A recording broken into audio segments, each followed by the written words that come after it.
All right, everybody, back with a few more history notes. You'll notice that I took pictures. These are out of my little notebook that I was using before we got out of school.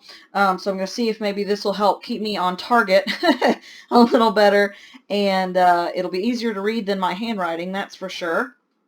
And yeah, so hopefully this will help me keep my videos to a more reasonable length. All right, so let's jump right in. Let's start about the Lusitania. Okay, so we talked about that in World War I. This is when warfare really changed. We started having automatic weapons and large weapons, anti-aircraft weapons and tanks, and things like that. So warfare just got a whole lot deadlier really, really fast, okay? So naval warfare was one of the most changed because of the fact that the Germans, and we mentioned this here. I'm going to underline it on the screen here. Untersea boats. Okay, undersea boats. That's literally what they called their submarines. Okay, so it says here the Allies blocked off German ports. Okay, so the Allies would block the ports to where Axis powers could not get supplies in. They could not leave. So then we would do that with like a normal naval vessels. Then the Germans retaliated by targeting the Allied ships with submarines. Okay, so they would go underneath and they wouldn't be able to be seen. So here we have the story of the Lusitania. It says May 7th, 1915. I'm going to underline that as well. A U-boat sank the British ship Lusitania, killing 1,000 people, including over 100 Americans. Okay, and the reason this was a big deal was because, yes, there was ammunition. Yes, there were Americans right here.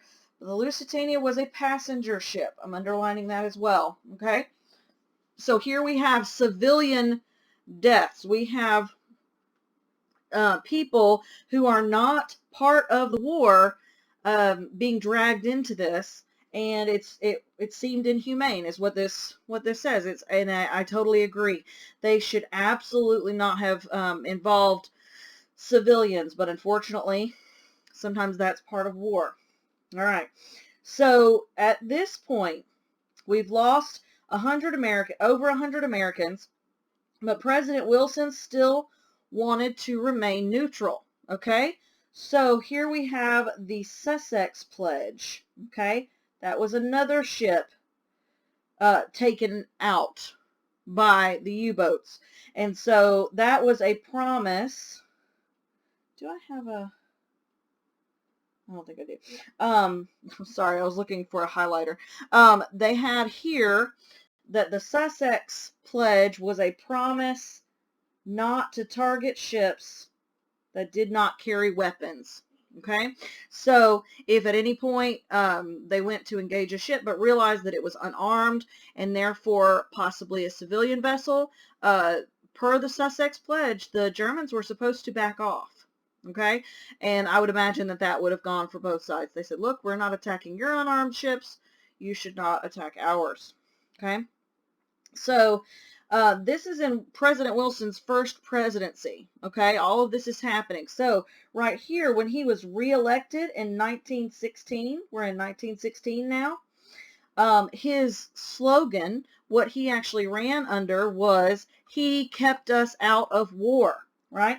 Obviously, that is a good thing. I'm going to put a little smiley face down here. That's a good thing. We don't want to go to war unless we absolutely have to, right? So at this point, millions of Europeans have died, but American losses have been relatively small. And so that was kind of a benefit to his campaign. He had so far managed to keep us out of this, but that's about to change. Let's go to the next page. Okay, sorry guys. The bit paper lost my pictures for the next slide, so but it has now gotten them back. So let's go to the next page. All right. So let me scoot my, if I can, scoot my page down to where you can see all of that. Perfect, perfect. All right. Now, the next year after the Sussex Pledge, when they promised not to attack unarmed vessels, they went back to attacking all of the Allied ships, okay? And this policy was called unrestricted submarine warfare. I underlined it in my book, but I'm going to underline it here again. Unrestricted submarine warfare, okay? So they were thinking if they could cut off everybody from their supplies, if they could make the cutoff right at around the British Isles, then they would be between the people fighting against them and what they needed to win, and that they would certainly be in between the people they were trying to take over and any sort of American intervention that might turn the tables. Okay, and this is what's really important here. It almost worked. I'm going to put an arrow by this. It almost worked. Okay, now 1917. Okay, we're still steadily moving forward in time. Listen to me. Okay, so Arthur Zimmerman wrote a telegram, and British intelligence just happened to intercept it. And in this Zimmerman note, British intelligence found out that Germany and Mexico had been in negotiations to sort of ally themselves against the U.S. Okay? They were like, hey, you and me, we'll work together. We'll take out the Americans. You help us over here in Europe, and in exchange, we'll help you get Texas back and other lost territories. Now, the areas that were originally settled by Spanish folk and that they ended up losing in the Mexican-American War, or Texas, parts of Arizona, and some even more northerly than that. And so they were hoping to get all this land back if they agreed to this alliance with Germany. Okay? Now, very important here, Mexico declined. Mexico did not want to do this, but regardless, even though they did not agree to it, the telegram was still run in the papers, showing, you know, how, quote unquote, how evil, how devious the Germans were. And that was kind of like the straw that broke the camel's back, right? Because it says April 2nd, 1917, ironically, right? It's going to be April 2nd, 2020 by the time you guys hear this.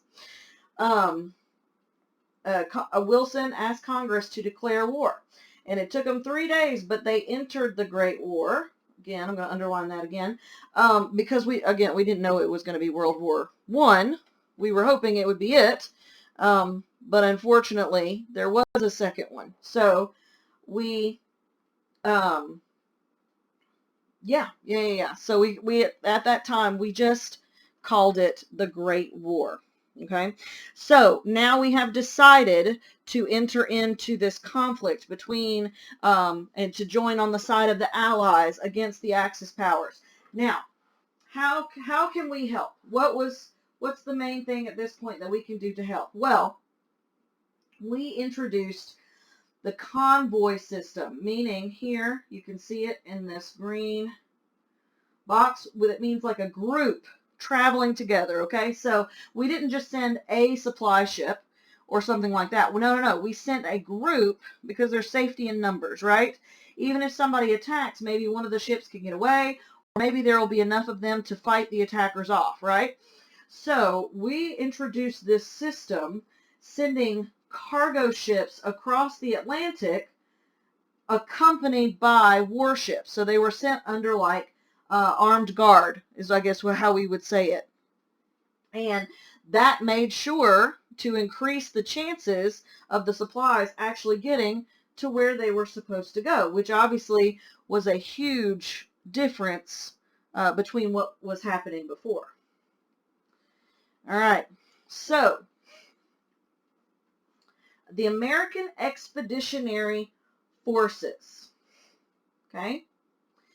This, if you can think about it, it's almost like what we would consider maybe special forces now, okay? Because again, up to this point, we were not getting involved in foreign affairs, right? We were not going to step out of our comfort zone unless we were defending a smaller country that was declaring independence, and that's not what this was. This is the first time we really stepped out into the global theater. So this American army that went across was called the American Expeditionary Force, or forces, okay? Led by General John Pershing. They went ahead and landed in France because the French and British troops were exhausted. They were running low on supplies, so we brought supplies and more men to join the fight and to kind of relieve some of the pressure that the French and British had been under. I think this is kind of funny, the fact that they were called doughboys. I have no idea. It just makes me laugh. I have no idea where that word even came from, if it wasn't the buttons looked like dough, but it made me really, really, really laugh when I read this the first time. All right. So, ready to fight here. Even with a large number of volunteers. Now remember, back at home, we were doing things like publishing the telegram that had been intercepted, and there was propaganda and stuff like that. So, people at home were really, really, really upset at the Germans, okay? So, we had a lot of people who were so upset that they actually wanted to volunteer to fight in the war. And it says right here, including women and African Americans, right? This is a big deal. These are still minority groups at this point who do not have just a whole lot going for them, and yet they want to fight to defend the country. And the U.S. military wasn't ready to handle such a big war.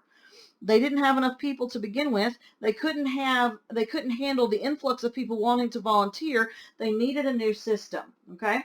So in May of 1917, that's when we see the Selective Service Act. And now that is actually what it's called still today, okay? What the difference is that here, the Selective Service Act here at this point started a draft for all men between the ages of 21 and 30, okay? And that means that you are not, okay, so here, let me write this out. No escaping the war, okay? Now today, when you register under the Selective Service Act, it's voluntary. Once you become 18, they expect you to register. And at that point, if there were another need for a draft, ideally that would be, the pool of names that they would pick from. But thankfully, we have enough of us set up now to where we can handle people who volunteer, and there's no reason to have a draft. We don't have to conscript people and force people in. But that was what was happening here. And it happened other times later on as well. And you had people protest this, but we'll get to that. We'll get to that. At this point, pretty much everybody is still really mad at the Germans. So once they were drafted, it wasn't quite as big of a deal because we were all kind of on the same side, all on the same page about the Germans being bad, okay? So here, black draftees were segregated. Remember, that means separated by color. They were segregated from whites in the American forces, but some fought with the French army, which was less discriminatory. So once they were brought over, they could actually just join up forces with the French army, fight alongside them with no differences, and some even got the French Croix de Guerre, Cross of War. I don't know how to say that, but that was as close as I could get. And that is a medal for bravery, so that they're being recognized for all of their contributions, which I think is great. All right, so how did the government pay for the war? Well, step one here, selling Liberty bonds. Oh, that looks like a D. It's not a D. One. All right, selling Liberty bonds. Okay, so what that meant was private citizens would buy these pieces of paper, and now the pieces of paper themselves were not, really worth anything, but they basically said, okay, for this piece of paper, I'm loaning, every piece of paper I buy, quote unquote, I'm loaning the government X amount of money, $10, $20, something. And at the end of all of this, when the government is back flush, then I'll turn in these pieces of paper and I will get my money back, ideally. So it kind of worked a little bit like an IOU, if you can think about it that way. Let's see. The next thing is, okay, let me scoot this down as well so that all of this definition gets on the screen. There we go. All right. So then here's the bond here. So the money was going to be paid back, and this is important, with interest. Okay. So if I pay the government $10, $20, whatever, I'm expecting them to pay me back that plus a percentage after a set amount of time, presumably when the government would have the money to pay these all back. Okay. Now we've got two different boards set up. So a board is like a group of people, like a committee, who head up a thing.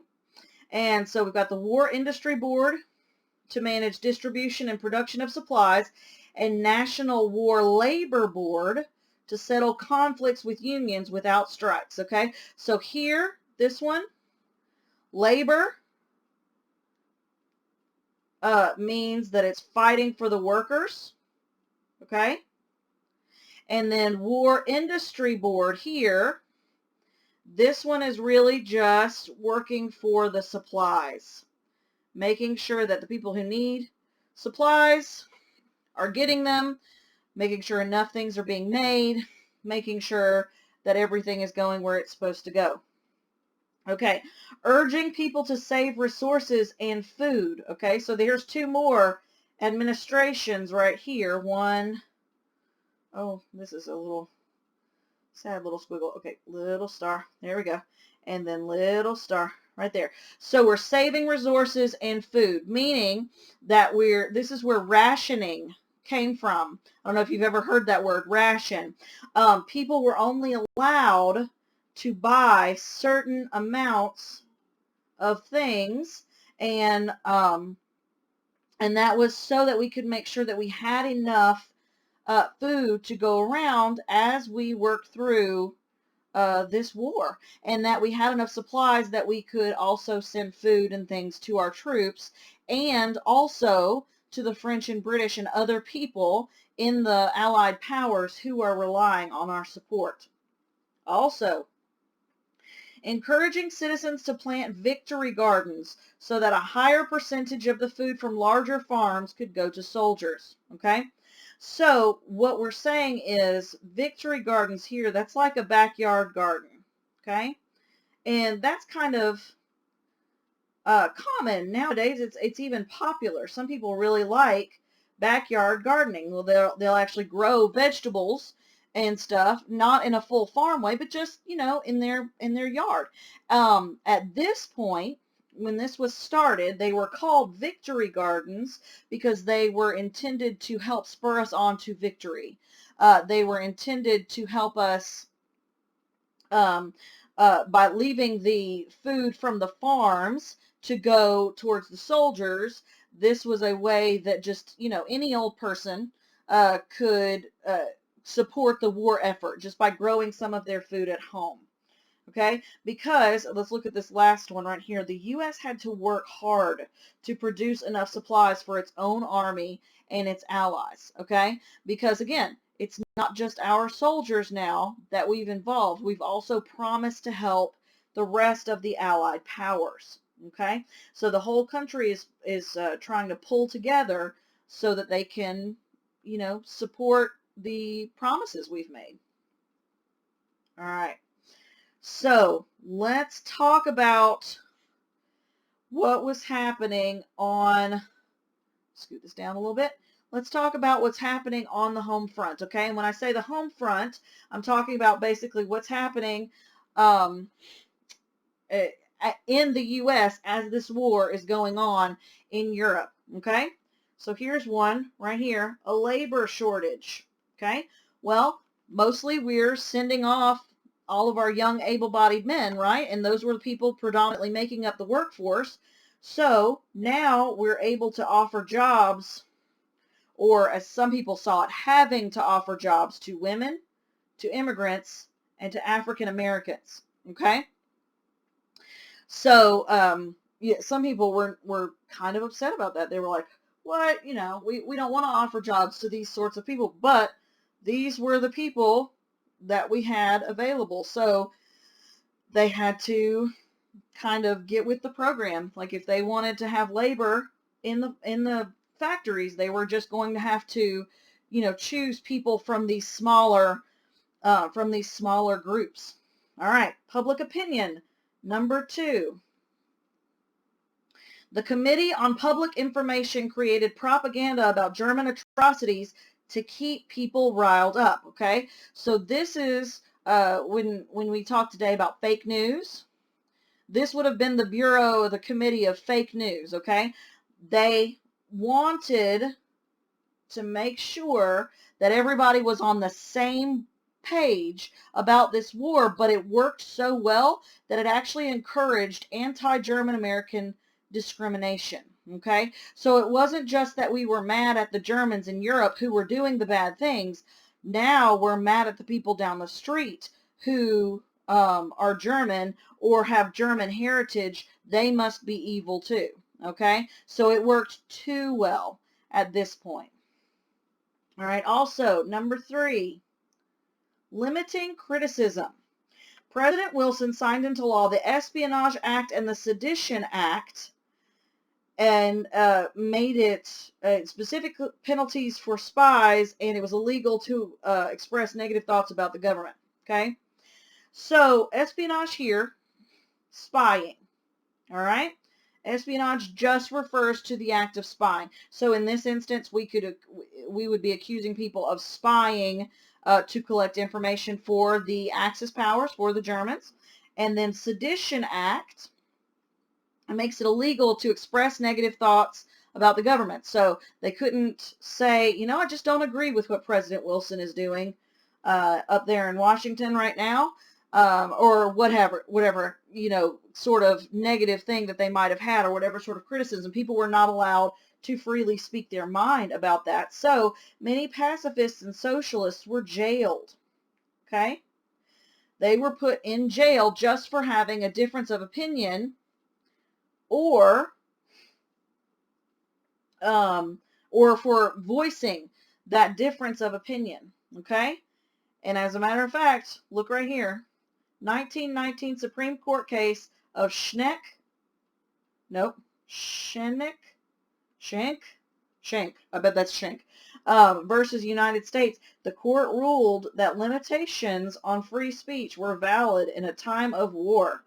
That makes me make this face with the wiggly mouth. Can you see it? Yeah, that makes me make this face. I don't love that, but at the same time, I also recognize that if you need the country to pull together, you need to make sure that you've got everybody kind of pointing the same direction, right? And you can't have too many opinions, too many cooks in the kitchen. So that's all I'm going to say about that. Okay. The Sedition Act was passed during World War I. The Alien and Sedition Acts were passed in 1798. So we tried several different ways to keep sedition from being legal. All right. And let's talk about the 14 points, okay? Now, well before the war ended here, okay? So it says January 8th, 1918, well before the war ended, President Wilson justified why the U.S. was going to war. Remember, we have to convince the senators and we have to convince the House of Representatives that this is something we're doing, that's it's a worthy cause, right? So he informed Congress, this was the war to end all wars, and he gave this very specific set of goals. And he thought, okay, if we can go in with this set of goals, then we can prevent another major war. Now we know now that that didn't happen. World War II happened, but I really applaud his idea of going in and stopping this sort of conflict even before it started.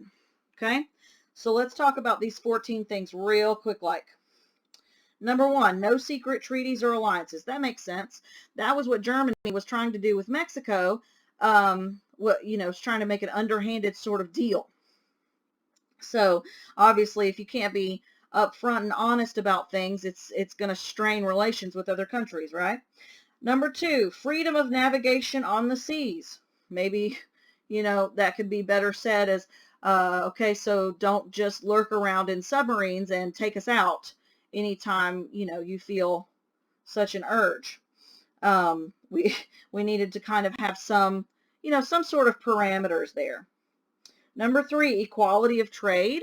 So making sure not to trade with one over another, and making sure that in your trade deals that you don't have one side getting all of the pros and another side getting all the cons, or one side getting a good deal and the other side getting a bad deal.